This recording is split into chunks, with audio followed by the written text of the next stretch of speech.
YCP అనేటువంటిది స్పష్టంగా తేటతెల్లమవుతూ ఉంది. ముసుగు తొలగిపోయింది. రావణ్కి అత్యంత సన్నిహితమైనటువంటి గగన ఈరోజు జగన్మోహన్ రెడ్డి గారిని కలవటం, దాని మీద జగన్మోహన్ రెడ్డి గారు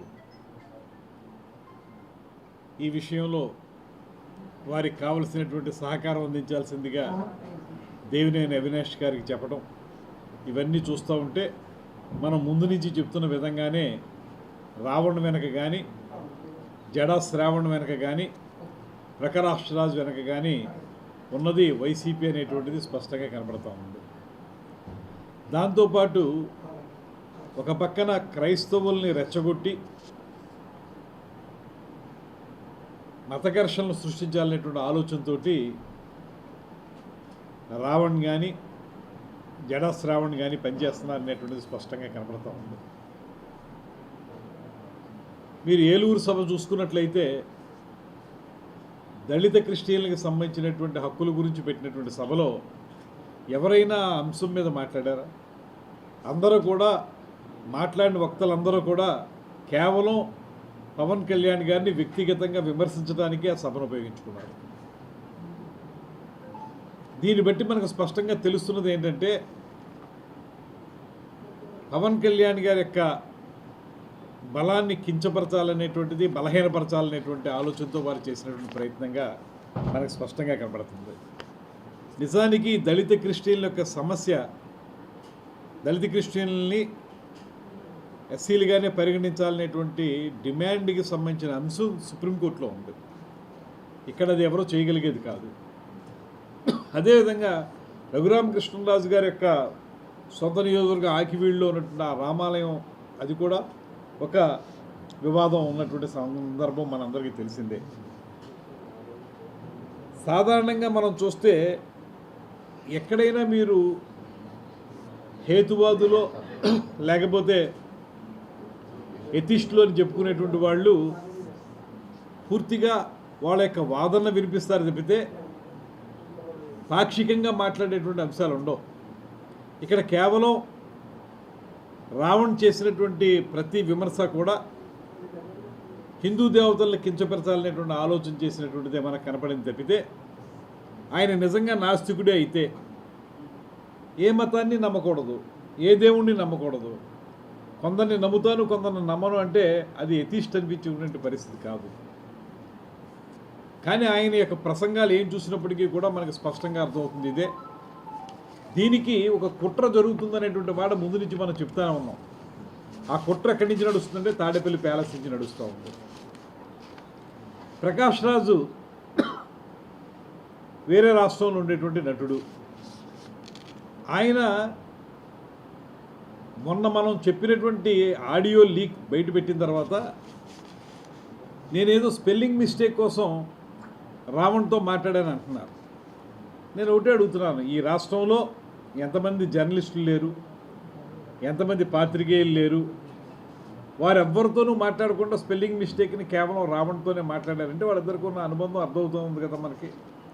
అంటే అక్కడ స్పెల్లింగ్ మిస్టేక్ మాత్రమే కాదు, భావ ప్రకటన ఏ రకంగా చేయాలనేటువంటి ఆలోచన కూడా ఇద్దరు కలిసి పంచుకుని ఎప్పుడు ఏం మాట్లాడాలో అది మాట్లాడుకునే విధంగా వారు చేసినటువంటిది మనకి ప్రత్యక్షంగా కనబడుతుంది.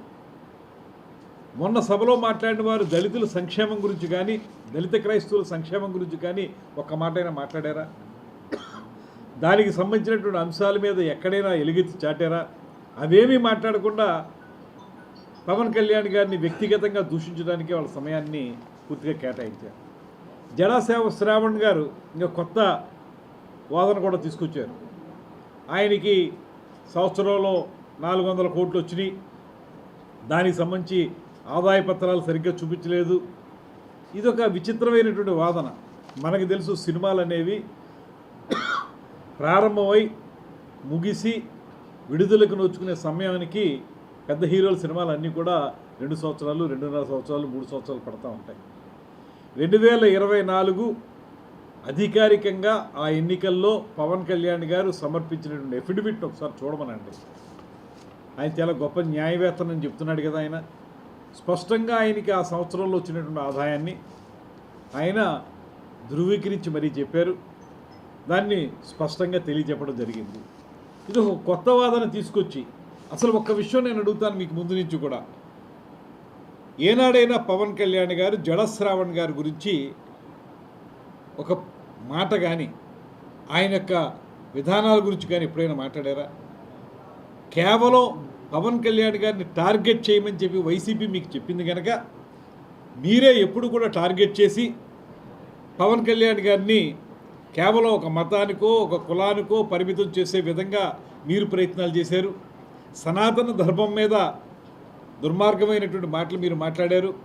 అదేవిధంగా రావణ్ కూడా అదే మాట్లాడాడు, ప్రకాష్ రాజ్ కూడా అదే మాట్లాడాడు. ఇవన్నీ చూస్తే వీళ్ళందరికీ ఒకే స్క్రిప్ట్ తాడేపల్లి ప్యాలెస్ నుంచి వస్తుంది. దాన్ని మాత్రమే వాళ్ళు అమలు చేస్తున్నట్టుగా స్పష్టంగా మనకు కనబడతా ఉంది.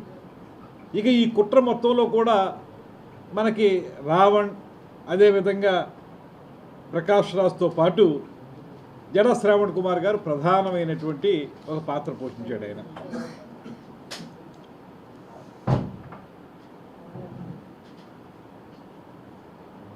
జగన్ మీద పోరాటానికి 25 కోట్లు సొంత డబ్బు ఖర్చు పెట్టాయని చెప్పినటువంటి శ్రావణ్కి అంత సొమ్ము ఎలా వచ్చిందో చెప్పాలి. ఇప్పుడు ఆయన అద్భుతమైనటువంటి న్యాయవాది కాదు, రోరింగ్ ప్రాక్టీస్ ఉన్నటువంటి న్యాయవాది కాదు. ఆయనకి 25 కోట్లు ఖర్చు పెట్టాయని చెప్తున్నారు కదా. ఆయన ఎక్కడి నుంచి వచ్చిందో డబ్బు అని చెప్పమన్నాడు ఒక్కసారి. ఒక సాధారణమైనటువంటి కుటుంబం నుంచి వచ్చినటువంటి జడా శ్రావణ్కి అంత డబ్బు ఎక్కడి నుంచి వచ్చింది? ఆయన చదువుకున్నారు, జడ్జి అయ్యారు, అదేమీ అభ్యంతరకరమైన విషయం కాదు. కానీ ఆయన జడ్జిగా ఉద్యోగం చేసింది కూడా చాలా తక్కువ కాలం. తర్వాత మామూలు న్యాయవాదిగానే ఉన్నారు. ఆ న్యాయవాదిగా అంత డబ్బు వచ్చింది అని మనం ఎలా నమ్ముతాం? ఆయన నిజంగా చెప్పాల్సి వస్తే మాకు తెలిసిన సమాచారం మేరకు అవినీతి కేసుల్లో ఉండటం వల్లే ఆయన చివరికి ఆయన జడ్జి ఉద్యోగానికి కూడా రాజీనామా చేయాల్సి వచ్చిందనేటువంటి ఇన్ఫర్మేషన్ కూడా పూర్తి స్థాయిలో ఉంది.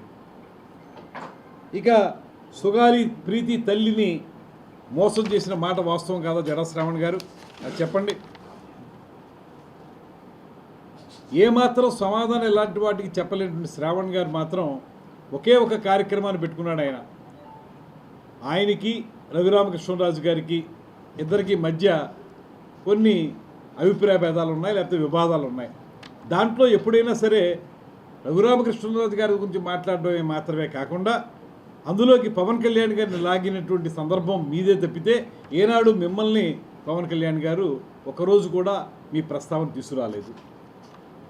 జోసెఫ్ రావణ్, శ్రావణ్, ప్రకాష్ రాజుల మధ్య ఉన్న క్యాష్ బంధం ఏంటి? ఎలాగ మీరు ముగ్గురు కలిసి పనిచేస్తూ ఉన్నారు?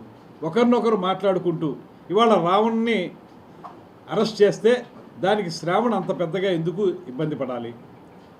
అంటే ఎవరైనా ప్రశ్నించే హక్కు లేదా అని అడుగుతున్నటువంటి మీకు ప్రశ్నించడం అంటే కేవలం బూతులు తిట్టడమే ప్రశ్నించడమా అని చెప్పి మేము అడుగుతూ ఉన్నాం. అలా బూతులు తిట్టిన వాళ్ళని, వ్యక్తిత్వ హననం చేసినటువంటి వాళ్ళని వెనకేసుకురావడమే జడా శ్రావణ్, ప్రకాష్ రాజ్ చేసేటువంటి కార్యక్రమం అని చెప్పి మేము అడుగుతూ ఉన్నాం. ముఖ్యంగా ఆంధ్రప్రదేశ్లో క్రైస్తవుల్ని రెచ్చగొట్టి, రకరకాల విధాలుగా రెచ్చగొట్టి మతాల మధ్య ఘర్షణలు తీసుకురావడానికి ముగ్గురు ప్రయత్నిస్తున్నారనేటువంటి మాట స్పష్టంగా కనబడతా ఉంది. దానికి వెనకాలండి నడిపిస్తున్నటువంటిది వైఎస్ఆర్ కాంగ్రెస్ పార్టీ అనేటువంటిది కూడా స్పష్టంగా మనకు కనబడతా ఉంది. మీరు జరిగినటువంటి కార్యక్రమాల పరంపర ఒకసారి చూసుకున్నట్లయితే ఎక్కడైనా సరే వైఎస్ఆర్ కాంగ్రెస్ పార్టీ యొక్క ఎజెండాని ప్రజల ముందుకు తీసుకురావడానికి మేధావులు అనేటువంటి ముసుగు వేసుకుని వీరు చేస్తున్న ప్రయత్నం ప్రజలకి స్పష్టంగా కనబడింది. ఈ రోజుతో ఆ ముసుగు కూడా తొలగిపోయింది. స్పష్టంగా జగన్మోహన్ రెడ్డిని ఆ గగన వచ్చి కలవటం, కలిసిన తర్వాత ఆయన కూడా దాని మీద కొన్ని సంకేతాలు దేవినేని అవినాష్ గారికి ఇవ్వటం, ఇవన్నీ చూస్తే తప్పనిసరిగా ఈ కుట్ర యొక్క విషయం బట్టబయలవుతుంది. ప్రకాష్ రాజ్ గురించి ఇంకొక విషయం కూడా చెప్పాలి. ధర్మస్థల అక్కడ ఒక పుణ్యక్షేత్రం, దాన్ని ఏ విధంగా ఆయన విమర్శలు చేశాడు, ఏ రకంగా అక్కడ ఆచారాలని మంటగలపడానికి ప్రయత్నించడం మనందరికీ తెలుసు.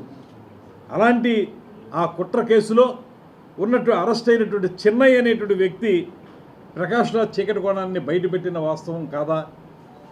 అసలు అక్కడి నుంచే తప్పించుకొచ్చి ఆ కేసులోంచి తప్పించుకుని రావడానికే ఆంధ్రప్రదేశ్ రాష్ట్రంలో ఈ ఘర్షణలు తీసుకురావడానికి ప్రకాష్ రాజ్ ప్రయత్నిస్తున్నాడు అనేటువంటి మాట కూడా స్పష్టంగా కనబడుతూ ఉంది.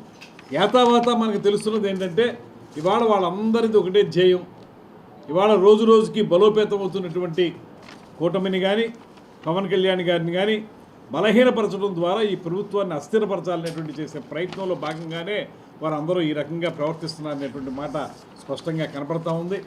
అందుకే ఇవాళ మనకు స్పష్టంగా తెలిసినటువంటి అంశం వైసీపీ దీని వెనకాల ఉందనేటువంటి మాట తెలిసింది.